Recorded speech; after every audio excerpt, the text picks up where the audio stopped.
Welcome to Crime, Corruption, and Cocktails, the true crime podcast where we look at cases of corruption and negligence and examine their historical and cultural implications. Today I'm drinking a vodka soda. What do you have, Del? I am drinking a pineapple White Claw, and on this week's episode, we are going to look at the tragedy that was the Benoit family double murder and suicide. Over a 3-day weekend in June, professional wrestler Chris Benoit murdered his wife and young son and then killed himself. As a lifelong wrestling fan, I remember this case unfolding in real time and the circumstances around Benoit's death becoming clearer. Although we know what happened and who was responsible, mystery surrounds why it happened. Before we go into the details of that tragic weekend, we're going to give some background on Benoit and his family life. Christopher Michael Benoit was born on May 21st, 1967 to Michael and Margaret Benoit in Edmonton, Alberta, Canada. Growing up in Canada, he idolized fellow Canadian professional wrestler Bret Hart and dreamed of one day becoming a wrestler himself. Benoit trained at the Hart family dungeon under the guidance of Stu Hart. He adopted a high-risk style of wrestling and focused on maintaining what he considered peak fitness. Benoit began his professional wrestling career in 1985 at Stampede Wrestling.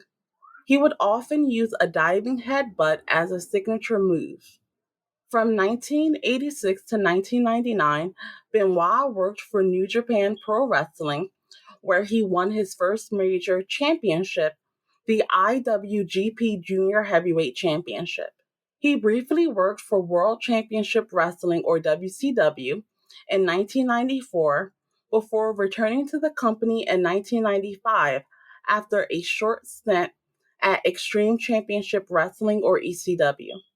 While at ECW, at November to Remember, Benoit accidentally broke another wrestler, Sabu's, neck within the opening seconds of their match. The injury came when Benoit threw Sabu with the intention that he take a face-first, quote-unquote, pancake bump, but Sabu attempted to turn mid-air, taking a backdrop bump instead. He did not achieve full rotation and landed almost directly on his neck. Paul Heyman, the head booker of ECW at the time, came up with the idea of continuing the quote-unquote crippler moniker for Benoit. From that point until his departure from ECW, he was known as Crippler Benoit. WCW booker Kevin Sullivan was feuding with Brian Pillman. When Pillman abruptly left the company, Benoit was placed into his ongoing feud with Sullivan. This came to fruition through a disagreement between the two in a tag team match, with the two reluctantly teaming with each other against the Public Enemy, and Benoit being attacked by Sullivan at Slamboree. This led to the two having violent confrontations at pay-per-views, which led Sullivan booking a feud in which Benoit was having an affair with Sullivan's real-life wife and on-screen valet, Nancy, also known as Woman. Benoit and Nancy were forced to spend time together to make the affair look real. They had to hold hands in public and share hotel rooms. This on-screen relationship developed into a real-life affair off-screen. As a result, Sullivan and Benoit had a heated backstage relationship at best and an undying hatred for each other at worst. In October 1999, on Nitro in Kansas City, Missouri, Benoit wrestled Bret Hart as a tribute to Owen Hart, who had recently died to an equipment malfunction. Hart defeated Benoit by submission, and the two received a standing ovation and an embrace from guest ring announcer Harley Race. Benoit grew unhappy working for WCW. Due to disagreements with management and to protest the promotion of Kevin Sullivan to head booker, Benoit left the company the next day alongside his friends Eddie Guerrero, Dean Malenko, and Perry Saturn. Chris Benoit debuted for the World Wrestling Federation, or WWF, now known as World Wrestling Entertainment or simply WWE, in 2000. He would achieve success as a part of tag teams in addition to a successful singles career. Chris and Nancy's son Daniel was born on February 25th, 2000, and the couple married on November 23rd, 2000. This was Chris's second marriage and third child. On January 25th, 2004, he won the Royal Rumble by last eliminating Big Show and thus earned a world title shot at WrestleMania 20. He became only the second WWE performer to win the Royal Rumble as the number one entrant along with Shawn Michaels. On March 14th, 2004, at WrestleMania 20, Benoit won the World Heavyweight Championship by forcing Triple H to tap out to his signature submission move, the Crippler Crossface, in a highly acclaimed match. After the next 3 years, Benoit had various feuds and continued to be presented prominently on WWE programming. On June 19th, 2007, Benoit wrestled his final match, defeating Elijah Burke. Benoit missed the weekend house shows, telling WWE officials that his wife and son were vomiting blood due to food poisoning. When he failed to show up for the pay-per-view, viewers were informed that he was unable to compete due to a quote-unquote family emergency. On Monday, June 25th, 2007, WWE wrestlers and senior officials arrived in Corpus Christi for WWE Raw, which was to take place on that Monday night at the American Bank Center. As the early hours of the afternoon progressed and the show got closer to starting, WWE senior officials were increasingly concerned that they had not heard from Benoit in over 24 hours. Chavo Guerrero then showed WWE Vice President of Talent Relations John Laurinaitis, aka Johnny Ace, the text that he and Scott Armstrong had received from Nancy and Chris's cell phones in the early hours of Sunday. As some more time progressed without any contact from Benoit, WWE called the Fayetteville, Georgia police for a welfare check at the Benoit household. The officer discovered the bodies of Benoit, his wife Nancy, and their 7-year-old son Daniel at around 2:30 p.m. After discovering the bodies, the police notified WWE around 4:15 p.m., informing them that they had discovered 3 bodies at the Benoit home and that the house was now ruled as a quote-unquote major crime scene. After WWE Chairman and CEO Vince McMahon had gathered the wrestlers together to tell them that Chris, Nancy, and Daniel had all died, WWE canceled the scheduled 3-hour-long live Raw show on June 25th and replaced the broadcast with a 3-hour tribute to his life and career, featuring his past matches, segments from the Hard Knocks, the Chris Benoit Story DVD, and comments from wrestlers and announcers. It was not until the last hour of the tribute program that reports surfaced one after the other that Chris, Nancy, and Daniel had all died on different days over the weekend and that the police were not looking for any other suspects, working under the belief that Chris Benoit murdered his wife and son before killing himself. The next day, on Tuesday, June 26, 2007, after details of the murder-suicide became available, the company aired a recorded statement by McMahon before its ECW broadcast. Quote, "Good evening, ladies and gentlemen. Last night on Monday Night Raw, the WWE presented a special tribute show recognizing the career of Chris Benoit. However, now some 26 hours later, the facts of this horrific tragedy are now apparent. Therefore, other than my comments, there will be no mention of Mr. Benoit's name tonight. On the contrary, tonight's show will be dedicated to everyone who has been affected by this terrible incident. This evening marks the first steps of the healing process.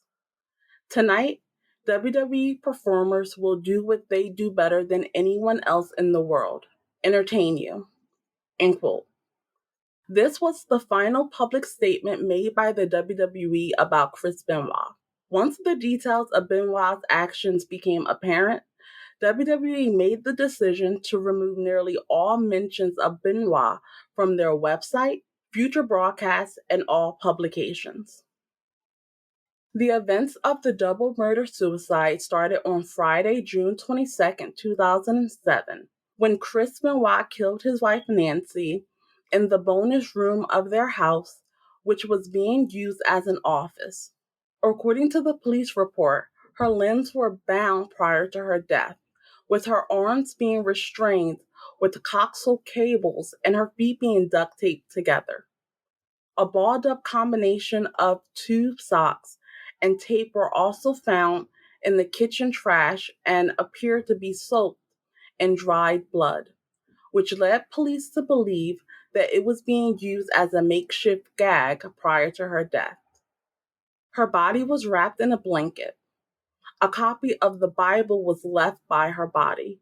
Injuries indicated that Benoit had pressed a knee into her back while pulling a cord around her neck, causing strangulation. Toxicologists found alcohol in her body, but were unable to determine whether it had been present before death or was a decomposition product.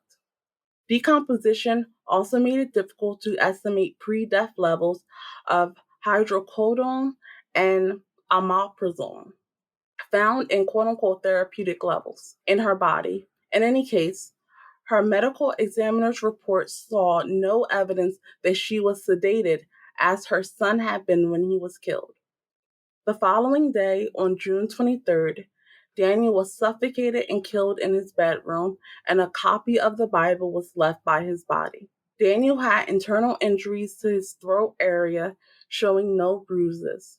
Daniel's exact time of death is unknown. The reports determined Daniel was sedated with Xanax and likely unconscious when he was killed. Daniel's body had also just started to show signs of decomposition, but was not as far along as his mother's body. At about 3:30 p.m. on Saturday, June 23rd, 2007, fellow wrestler and close friend Chavo Guerrero received a voicemail message from Benoit's phone stating that both Nancy and Daniel had food poisoning and that he would be late for that night's house show in Beaumont, Texas. Guerrero called Benoit back and found that Benoit sounded tired and groggy as he confirmed everything that he had said in his voice message. Guerrero, who was, quote, concerned about Benoit's tone and demeanor, end quote, called him back 12 minutes later. Benoit did not answer the call, and Guerrero left a message asking Benoit to call back. At 3:44 p.m., Benoit called Guerrero back, stating that he had not answered the call because he was on the phone with Delta Airlines changing his flight. Benoit stated that he had a stressful day due to Nancy and Daniel, quote unquote, being sick from food poisoning. Guerrero then replied with, quote, all right, man, if you need to talk, I'm here for you, end quote. Benoit ended the conversation by saying, quote, Chavo, I love you, end quote. Another co-worker who often traveled with Benoit called him from outside the Houston airport. Benoit answered and told the co-worker that Nancy was vomiting blood and that Daniel was also vomiting. Benoit failed to show up for the house show in Beaumont and left a voicemail on Chavo Guerrero's cell phone that he would be on a flight that would arrive in Houston at 8 a.m. the following Sunday morning. During this time, Benoit also called and left a voicemail for an unknown friend. On Sunday, June 27, 2007, 5 text messages were sent to coworkers between 3:51 a.m. and 3:58 a.m. using both Chris and Nancy Benoit's cell phones. 4 of them were the Benoit's address. The 5th said that the family's dogs were in the enclosed pool area and also noted that a garage side door had been left open. Guerrero and referee Scott Armstrong were 2 of the recipients of these texts. Guerrero was woken up by the text and went back to sleep, telling himself that he was picking Benoit up at the Houston airport in a few hours. Benoit failed to show at the Houston airport on the flight that arrived at 8 a.m. Late Sunday morning, Benoit called WWE's Talent Relations office, stating that his son was vomiting and that he and Nancy were at the hospital with him. He also stated that he would be taking a later flight into Houston, where he was scheduled to face CM Punk for the vacant ECW World Championship at Vengeance Night of Champions. Benoit failed to appear for the Vengeance Night of Champions pay-per-view event in Houston on the night of Sunday, June 24th. Chris Benoit, according to District Attorney Ballard and the city sheriff, committed suicide by hanging on June 24th. He was 40 years old. A suicide note was not discovered during the initial investigation, but one was later discovered in a Bible that had been among Benoit's possessions that were sent to his first wife, Martina Benoit, and their children in Canada.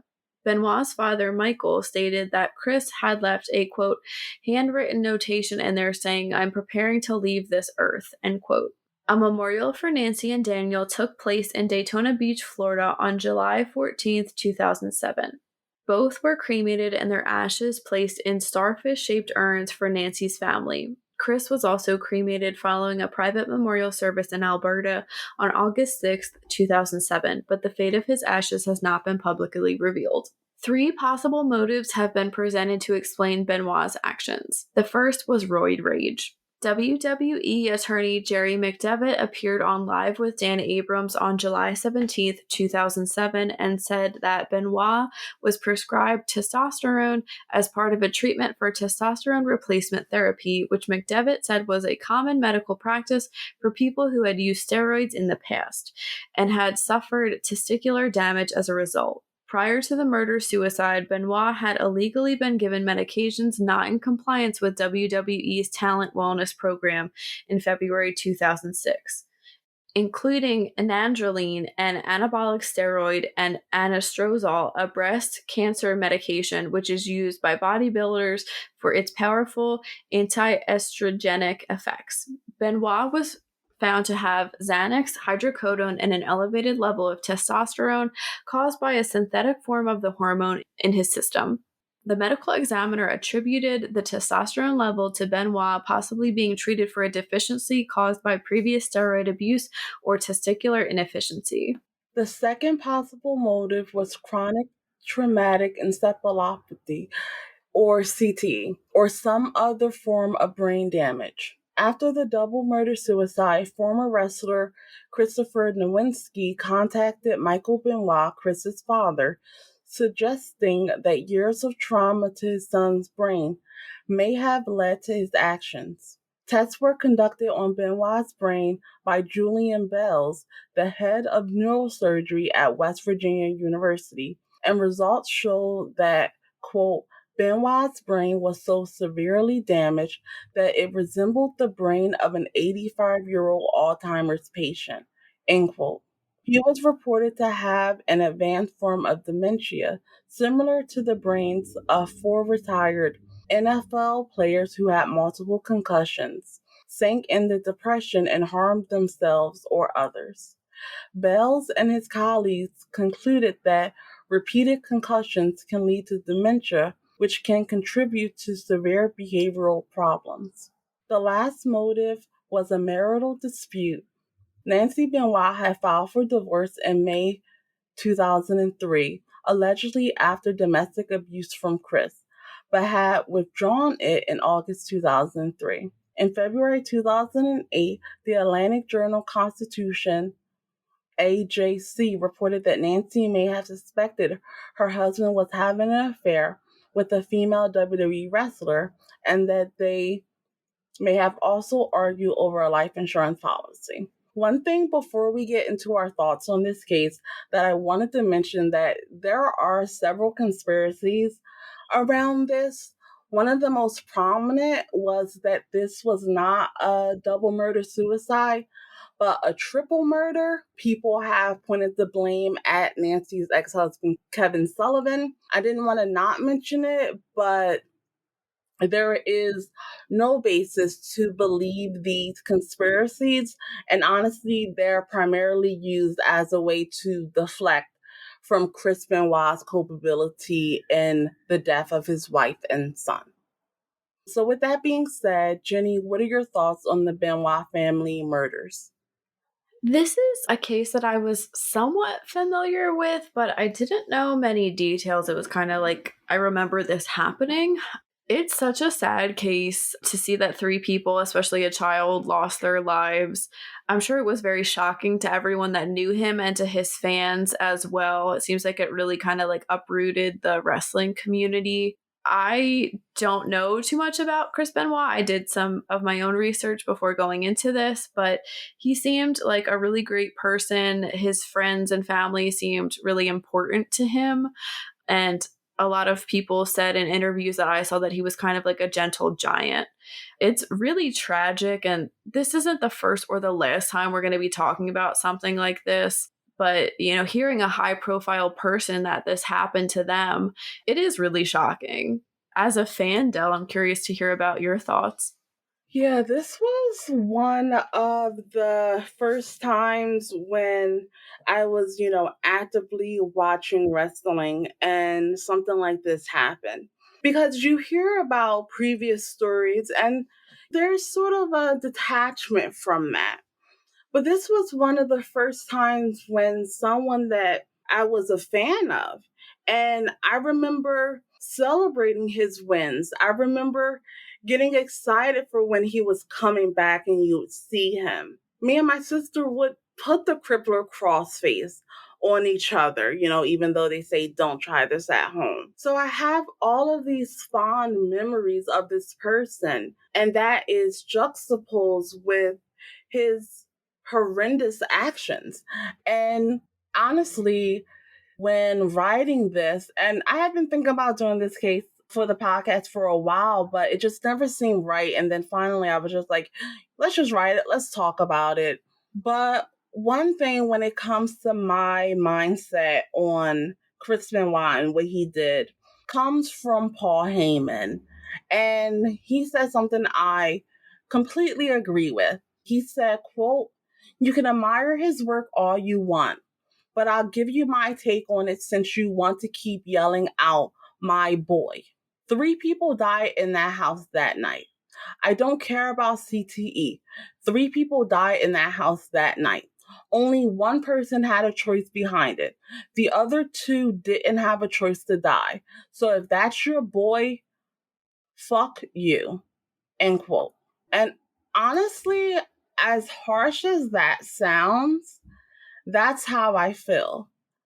Because you can have as much connection with someone and admiration for someone, but once they take the life of their wife and child, I don't want to hear you defending them. I don't want to hear you making excuses for them. And quite frankly, none of their accomplishments matter to me anymore. They are a relic of the past that is better forgotten than constantly brought up. I do support WWE's decision to completely erase him from all mention. They have gone above and beyond to make sure that his image is not seen. So, for example, if they're playing back a match in tape of someone else's accomplishments, they'll blur his face out or they'll have camera angles where you can't see his face. On the WWE network overseas or on Peacock in the United States, you can't search directly for his matches. And even if you go to the website, because he is in the history books for some of his accomplishments, you'll just see his name written there with no real descriptions. And even if you look at the matches that he was involved in, they take his name out and just list the other participants.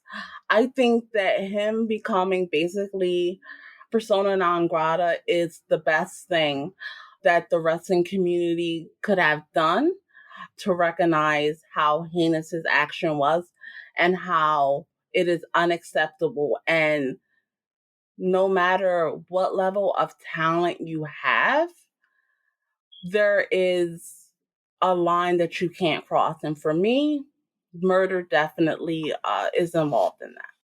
I've never heard of a organization or like entertainment programming really going that far in erasing someone's bad behavior or crime. So that's really interesting to hear from me. And it's interesting you brought that up. And I know we're going to talk a little bit more about CTE in a minute. But in one of the videos I saw, someone commented and they kind of had the opposite opinion, or they did have the opposite opinion of Udell. They said they thought it was a disgrace that he was erased when it was CTE that was caused or brought on by like the WWE. And I think that's kind of interesting. But I mean, I think you're right. When it comes down to it, someone did kill 2 people. And I think we're going to talk about this a little bit more in a second. But it was his decision solely. Right. And I think that this is definitely something that divides the wrestling community when it comes to which side you're on and what level of culpability you place in the hands of WWE. For me, they could not prevent this from happening. And that erases their culpability. You can't say that someone is responsible for the actions of someone else when that person voluntarily they wanted to do in the ring. WWE didn't make Chris Benoit do a high risk style of wrestling. He was doing that prior to WWE and continued that style. Now, you can have a wider conversation on what sports organizations and physical entertainment organizations need to do to make sure that you are reducing the occurrence of CTE. But again, anything that tries to decrease Benoit's culpability and his actions are not something that I can agree with. Which motive do you find most plausible? I kind of wonder if it's a combination of CTE and roid rage, maybe with some depression from, I think we're going to talk about this, the loss of his friend, but also Nancy filing for divorce. At first, I was thinking maybe more of the CTE, but I know in a lot of CTE cases that I think, I mean, I guess one CTE case can't speak for all of them, but with a lot of football players, they do end up taking their own lives and dying by suicide rather than kind of bringing other people down with them. And I don't know, the fact that Nancy was bound doesn't sit right with me. And Chris's ex-wife had said that when he took steroids, it did make him aggressive. And I heard that Nancy was also reporting that he was getting aggressive. So maybe it was the roid rage. It obviously seems like a very premeditated crime. So I don't know. I kind of lean toward like a little bit of everything. What do you think? Yeah, I definitely agree with you. I think that it was a combination of factors that led to it happening. But I do think that it's important to highlight the fact that there were things done that were not a result of paranoia or, anything like that. Like you said, Nancy was bound and gagged. There was a cleanup effort that happened. There was a cover up effort that happened with messaging his work and his friends about lies, basically, because he had killed them. They weren't sick. And he continued that lie. He lied about what he was planning on doing when it came to getting on the plane. So I don't know how you really line those two up with saying that he was just so out of his mind he couldn't think about it, as what usually happens with CTE cases with the evidence. You also have the fact that Daniel was sedated, which is another premeditated action. I do think that their domestic situation led to what ultimately happened. I think that the start of their relationship was toxic and it just continued to be toxic throughout. And unfortunately, as a result of that, you had the loss of not only her life, but her child's life as well. Chris Benoit joined an unfortunate group of wrestlers who have died prematurely, most before the age of 50. According to a 2014 study by Eastern Michigan University examining professional wrestlers who were active between 1985 and 2011, mortality rates for professional wrestlers were up to 2.9 times greater than that for men in the wider United States population. Experts suggest that a combination of the physical nature of the business, no off season, and potentially high workload, with some wrestlers fighting more than 100 and 200 matches per year, along with the drug culture in wrestling during the 1970s, 1980s, and early 1990s, contribute to high mortality rates among wrestlers. Many promotions employ performers as quote unquote independent contractors and do not offer company sponsored group health insurance coverage in most circumstances. This is said to have a casual connection to their longevity, morbidity, and mortality. In a follow up blog by Benjamin Morris, he compared the WWE's death rate to that of the NFL and other US based pro leagues using ESPN's athlete bio database, and that included baseball, basketball, and hockey.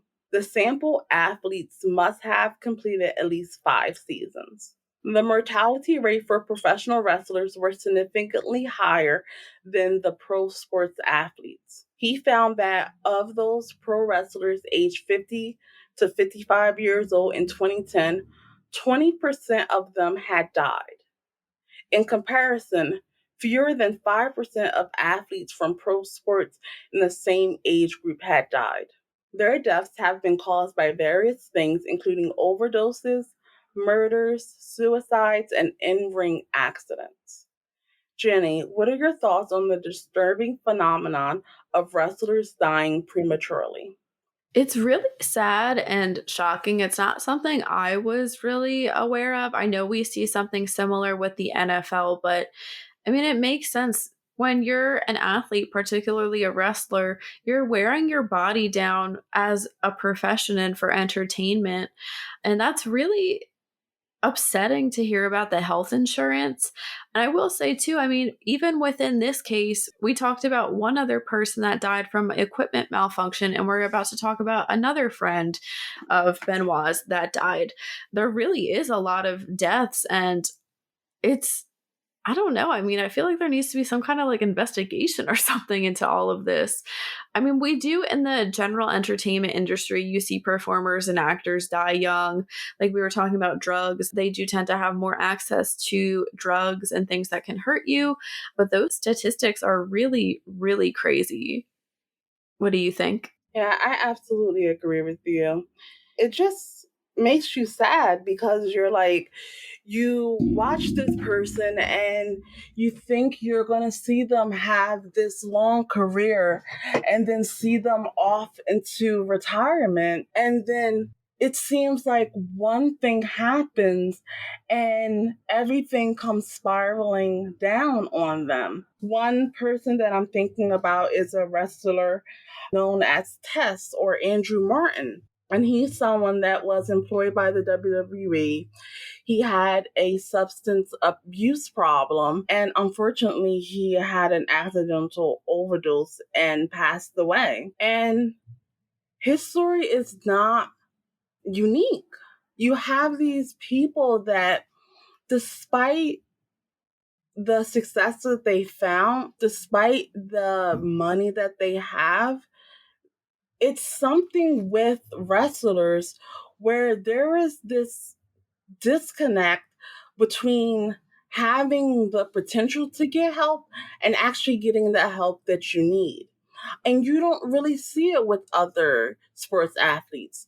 I definitely think it's closer to what you see in musicians and the so called 27 Club in a lot of ways when it comes to wrestlers.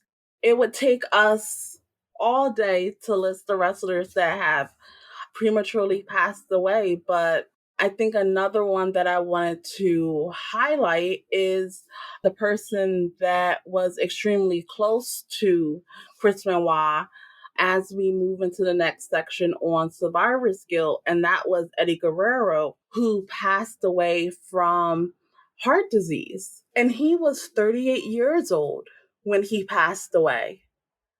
And again, acute heart failure in a 38-year-old. Like, that is insane to think about. Like, a lot of these things that are killing these wrestlers are not things that you associate with people under the age of 50. It's things you associate with people that are 80 and 90 years old. There have been different types of investigations. You had the steroid trials, you had other things that looked at the wellness policy, but until there's a real kind of grappling within the wrestling community over all the dysfunctions that happen within it, I don't know if this trend is really going to change. There is some promise with a lot of younger wrestlers taking better care of themselves and there being a lower insistence on steroid use and other things that are harmful. But again, you have people like Eddie Guerrero and others who were wrestling during a time where it was expected that you look and act a certain way. Chris experienced survivor's guilt after the death of his close friend Eddie Guerrero. This loss left Chris broken and lost. Benoit's friends and loved ones delved into how he was pushed over the edge by the loss of his quote unquote brother. Chris Jericho, close friend of both Guerrero and Benoit, said Eddie's death broke Benoit to his core. When they saw each other at the funeral, Jericho recalled getting a hug from Benoit that was, quote, the most desperate, saddest, I'm hanging on for my dear life hug that you could ever get, end quote. Survivor guilt or survivor's guilt, also called survivor syndrome or survivor's syndrome, and survivor disorder or survivor's disorder, is a mental condition that occurs when a person believes they have done something wrong by surviving a traumatic or tragic event that others could not.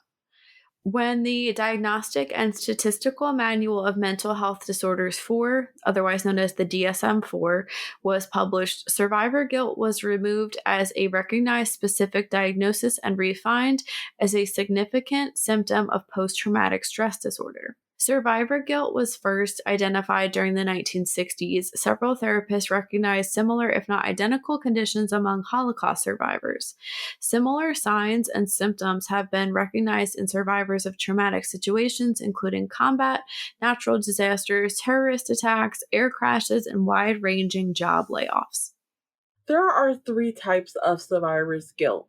First, there is guilt about staying alive while others died.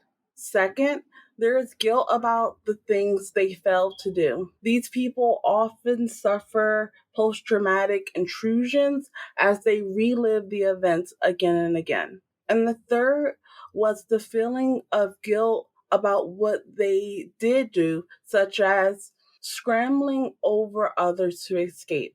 These people usually want to avoid thinking about the catastrophe. They didn't want to be reminded of what really happened. One of the most famous examples of survivor guilt is Waylon Jennings. Jennings was a guitarist for Buddy Holly's band and initially had a seat on the ill-fated aircraft on February 3rd, 1959, or quote unquote the day the music died. But Jennings gave up his seat to the sick J.P. Big Bopper Richardson, only to learn of the plane crash. When Holly learned that Jennings was not going to fly, he said, quote, well, I hope your old bus freezes up, end quote. Jennings responded, quote, well, I hope your old plane crashes, end quote. This exchange of words, though made in jest at the time, haunted Jennings for the rest of his life. Jenny, what are your thoughts on survivor's guilt?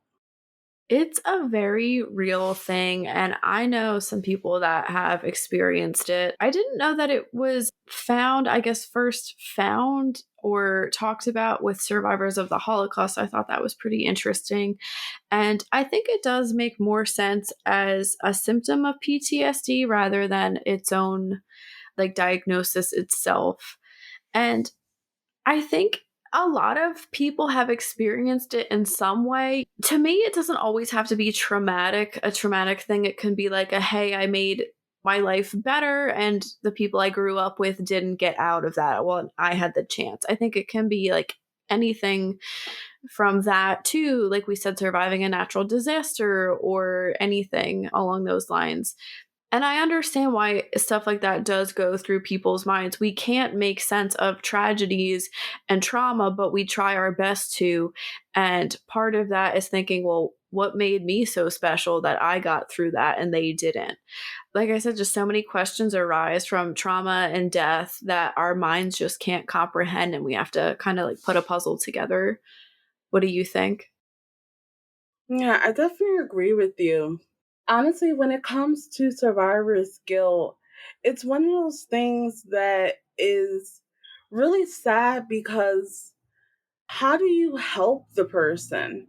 Because you don't want to invalidate their feelings, but you also want to let them know that they were either not responsible for what happened or they did the best that they could do in that situation. And when you were bringing up the example of people that have left a certain neighborhood and done well for themselves, they feel bad about the people that didn't do it. It reminds me of imposter syndrome a little bit as well, thinking about why did I get this? Do I really belong?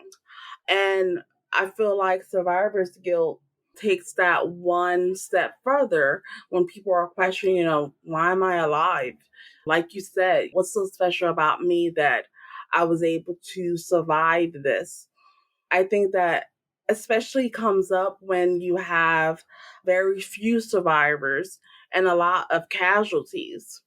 There is a show on Netflix that was focused on that, and one of the participants was saying how her first instinct was just to freeze and to kind of blend in with everyone else, not realizing she was the only one alive. And that was her mindset for the first few days before her survival instinct sort of kicked in and she knew she had to get to a better spot, get out of the elements. I think that when it comes to survivor guilt, whether it is tied to death or just seeing a bunch of people lose their jobs or not get the access to stuff, I think that we just need to be cautious of what we say and, sympathetic. Even if we've never experienced it ourselves, like you said, it's definitely a real thing and definitely something that those that work in grief and trauma are probably the best equipped to handle. So, the last thing we're going to dive into is CTE. And CTE was one of the motives that was proposed to have caused the Benoit family tragedy. CTE is a progressive brain condition that's thought to be caused by repeated blows to the head and repeated episodes of concussions. The symptoms of CTE varies between individuals, but tend to be similar to those of other types of brain conditions, particularly Alzheimer's disease.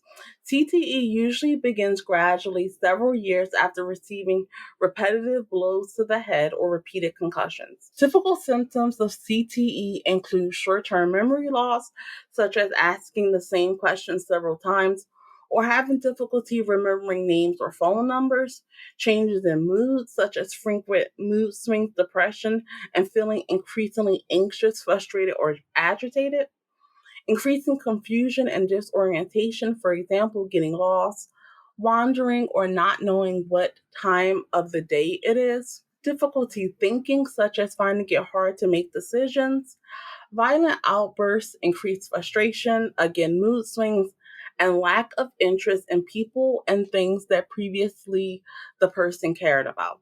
As the condition progresses, further symptoms may include slurred speech, significant memory problems, Parkinsonism, which is the typical symptoms of Parkinson's disease, including tremors, slow movement, and muscle stiffness, as well as difficulty eating or swallowing, although this is rare.